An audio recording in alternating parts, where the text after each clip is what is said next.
Hello and welcome. I'm excited to share this presentation with you as part of my preparation for the Advanced Sommelier exam. Whether you're studying on your own, for your own journey, a curious enthusiast, or just here to explore, I hope you find value in what we cover today. In this video, I will be exploring North America, uncovering the unique characteristics and stories behind its wines. Before we dive in, I want to highlight the trusted sources I have used to create this presentation, some of my absolute favorite wine books.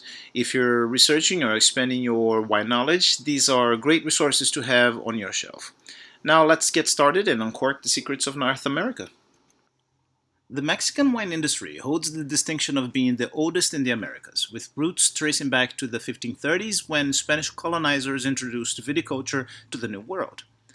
The first vines were planted in the Puebla region, but the area's climate proved too wet for sustained cultivation of wine grapes. Further exploits discovered various indigenous vines in Coahuila, where a Jesuit-built mission is credited with establishing the oldest winery in the Americas in 1597, located in the Valle de Parras. Despite early successes, King Felipe II decreed in 1595 that all non-religious vines be uprooted to protect Spanish exports, restricting Mexico to producing grapes, mostly for raisins, table grapes, and brandy. Today, 7 states produce wine, though 85% of Mexican wine production is concentrated in Baja California, particularly in the Valle de Guadalupe. This region is renowned for its distinctive vintners, and it is dry, sandy soils which are resistant to phylloxera. Key players such as Santo Tomas, founded in 1888, and modern pioneers like Montezenic and Hugo da Costa have helped propel this region to international prominence with diverse grape variety and sustainable practices. Hugo da Costa is notably responsible for creating La Escuelita, the little school, an educational facility constructed from upcycled materials, and Paralelo, Mexico's first gravity-fed winery. Mexico's wine evolution reflects a commitment to quality and adaptability, bolstered by significant international investments. The brandy house Domecq is now owned by González Bias. Henri Lurton of Chateau Brancartenac has made substantial contributions, and the industry has embraced trends such as biodynamics, a broad range of grape varieties, reduced oak usage, and natural wine production, all of which addresses the criticisms of overly salty wines. Beyond Baja, regions like Querétaro, Chihuahua, Guanajuato, with their high-altitude vineyards, also contribute to Mexico's diverse vinous landscape, showing a balance between heritage and forward-thinking winemaking. Canada, once described by Voltaire as a few acres of snow, was originally known for its ice wine production. However, climate change has partly enabled a shift towards Bordeaux and Burgundy varietals, particularly in British Columbia and Ontario. 7 out of 10 provinces now produce wine, with production beginning in the mid-1800s and initially focusing on hybrid and Native American grape varieties. Modern production began in earnest in the 1990s after the ratification of NAFTA, which opened the Canadian borders to U.S. imports. By 2018, Ontario boasted over 200 wineries, while British Columbia had more than 300. Quebec, home to over 150 wineries, faces harsh winters that require vines to be buried for protection.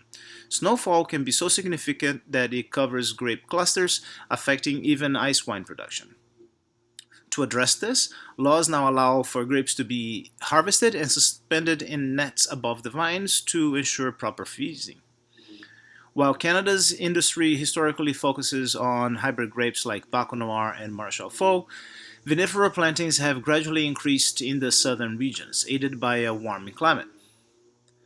Nova Scotia, though subject to bitterly cold winters, benefits from its proximity to the Atlantic Ocean, which helps moderate the climate. With fewer than 20 wineries in the region, it focuses on traditional method sparkling wines, often made by the hybrid grape L'Acadie Blanc. Its sole appellation, Tidal Bay, refers to not a location, but to a style of wine, dry, aromatic, crisp, and fresh whites. British Columbia has grown to rival Ontario's reputation, with most of its wine sold and consumed in Vancouver.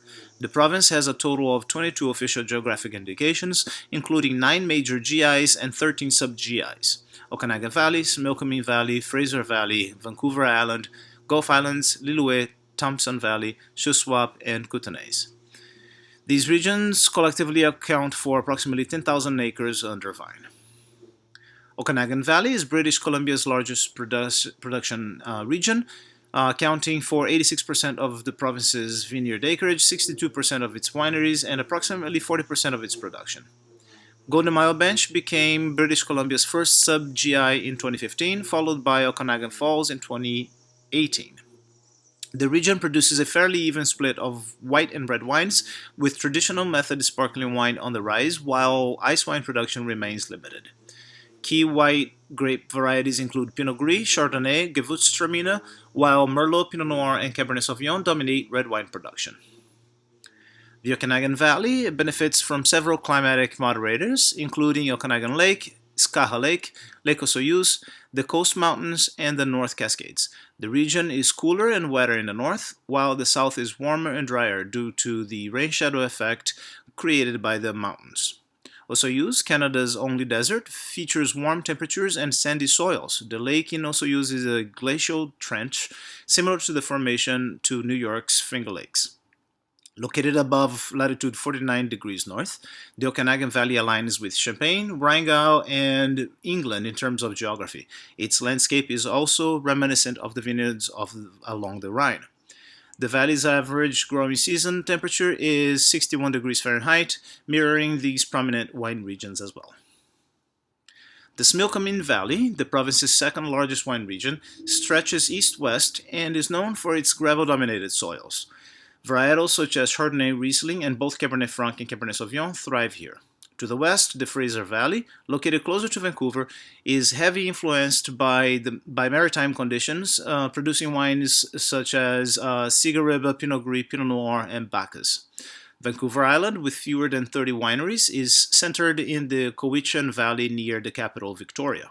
The region's cool and wet climate often forces growers to focus on the hybrid varieties, while the Gulf Island specializes on Pinot Noir, Pinot Gris, Ortega, and Maréchal Faux. Additionally, regions like Lillooet, Thompson Valley, Shuswap, and the Kootenais, which gained official status in 2018, continue to expand BC's diverse wine landscape. Ontario, moderated by the Great Lakes, and accounts for approximately 50% of the nation's production. Wine regions are designated DVAs, designated viticultural areas, with the Niagara Peninsula standing as the most important DVA. The industry received a significant boost in the 1970s from the production of ice wine, which has since become a hallmark of Canadian viticulture. While most wines are consumed domestically, with limited export, the semi-continental climate plays a crucial role in grape growing. The Great Lakes, particularly Lake Ontario, and Lake Erie, significantly influence the region's climate. Lake Ontario helps moderate Arctic air masses during the winter, while Lake Erie's warmer waters draw cool air from Lake Ontario in the summer, creating a favorable growing environment. Additionally, the Niagara River's ability to store summer's heat delay bud break in the spring and extends ripening in the fall, allowing for a production of high-quality wines. Climate change has had a positive impact in Ontario, particularly in terms of extending the growing season and enhancing the quality of the grapes. While ice wine remains the region's flagship product, other wines are becoming more prominent. Varieties such as Vidal Blanc, Cabernet Franc, and Riesling continue to thrive for ice wine production, but dry table wines are also gaining popularity. Grapes like Riesling, Chardonnay, Pinot Noir, Cabernet Franc, Gamay, and Syrah are increasingly common in the region for dry wine offerings. Additionally, traditional method sparkling wines are being produced, adding to the diversity of Canada's wine industry. Other notable DVAs include Lake Erie North Shore, which features the Pelly Island sub-DVA, and Prince Edward County, located along the north shore of Lake Ontario. The United States is the most important wine consumer in the world and the fourth largest producer behind only Spain, France, and Italy. When colonizers arrived in North America, they found native grapes and introduced the European species, which failed to thrive due to the then unknown phylloxera pest. Soon, hybrids began to emerge, from random and spontaneous combinations of North American and European species, resulting in grapes such as Alexander, Catawba, Delaware, and Isabella. Wine production was an official aim of the Virginia and Carolina colonies, with the first vinifera cuttings planted in Virginia in 1619.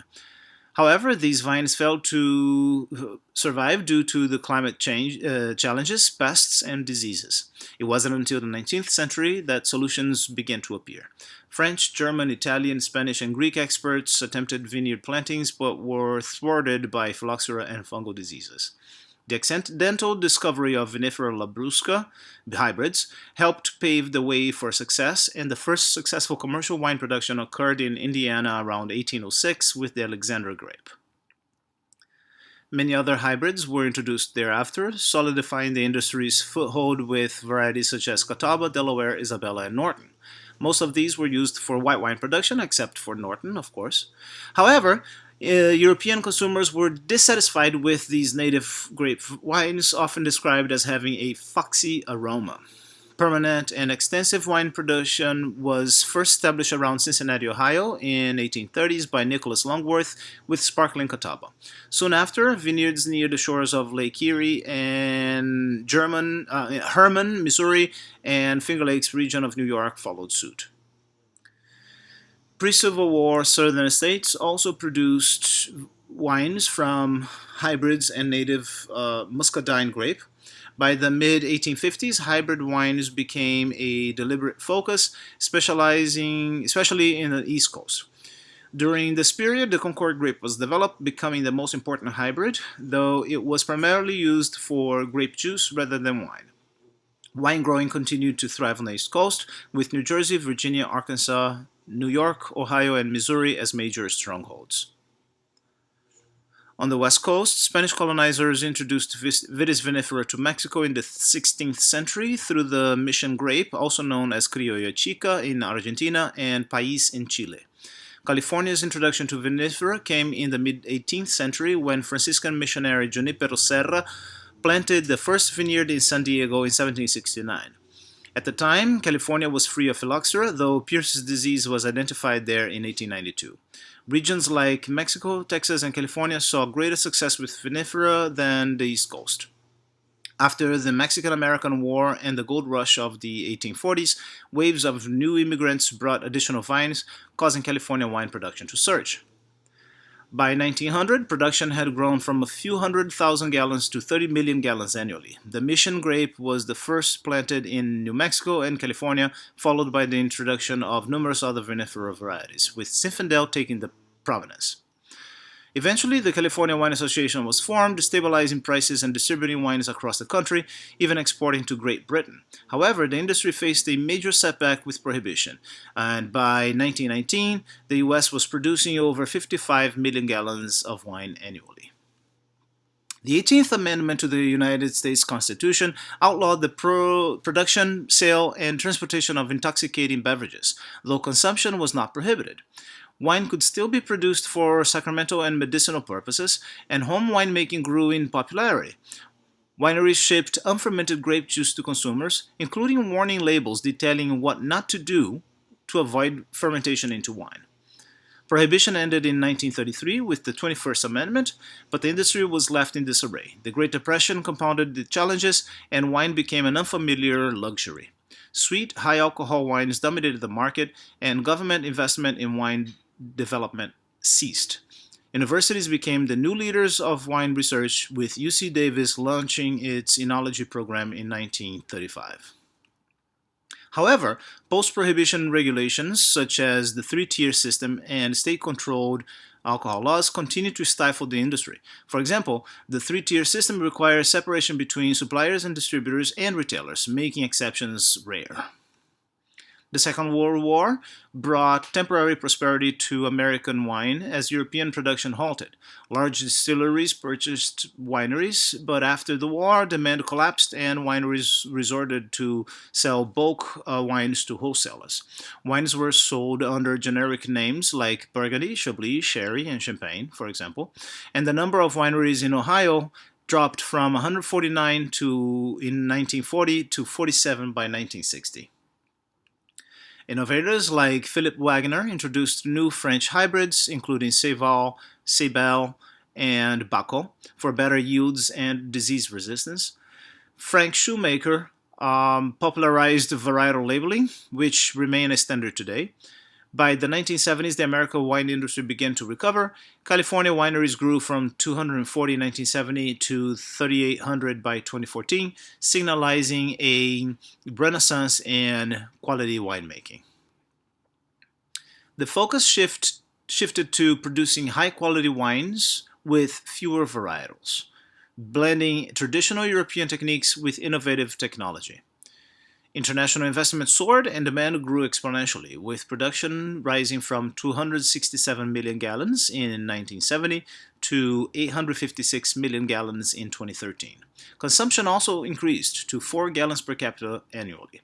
Gallo and Constellation became the largest wineries in the world, while other states expanded production thanks to improved viticultural practices, including the use of pesticides, herbicides, and fungicides. Regions like Yakima and Willamette Valley flourished, and all 50 states began producing wine, often supported by tourism.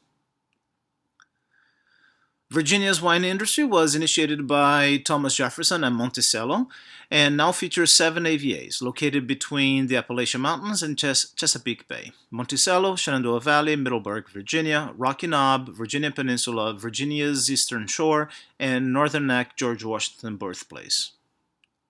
New York is the fourth most significant wine producing state with 7 major wine regions. Lake Erie, with harsh winters in the north that have necessitated the use of cold hardy species like Labrusca's Concord for juice and jelly production. However, climate change has provided growers with opportunities to experiment with other varieties. Long Island. The Atlantic Ocean moderates the seasons, and its 3 AVAs, North Fork, Hamptons, and Long Island, focus on Bordeaux varietals and Chardonnay. Finger Lakes. This region comprises 11 lakes formed by glacial trenches and was first inhabited by the Iroquois Confederacy.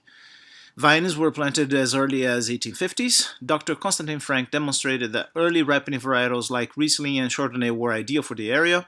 Cayuga Lake AVA, established in 1988, is the region's oldest AVA. And today, the Finger Lakes is the fastest growing AVA in New York, home to approximately 50% of the state's wineries. Hudson River region, home to New York's first commercial vintage in 1839. This region grows Chardonnay, Cabernet Franc, and Friulano, benefiting from the moderating influence of the Hudson River. Champlain Valley of New York, established in 2016, this AVA focuses on hybrid varieties. Upper Hudson, created in 2018, and Niagara Escarpment, known for hybrid varietals, especially Vidal Blanc for ice wine production. The American Southwest has a viticultural history dating back to 1650. Texas, with 8 AVAs: Texas High Plains, Texoma, Bell Mountain, Fredericksburg, Escondido Valley, Texas Davis Mountain, Texas Hill Country, and Mesilla Valley, shared with New Mexico. Texas is home to the highest number of indigenous grapevine species in the world.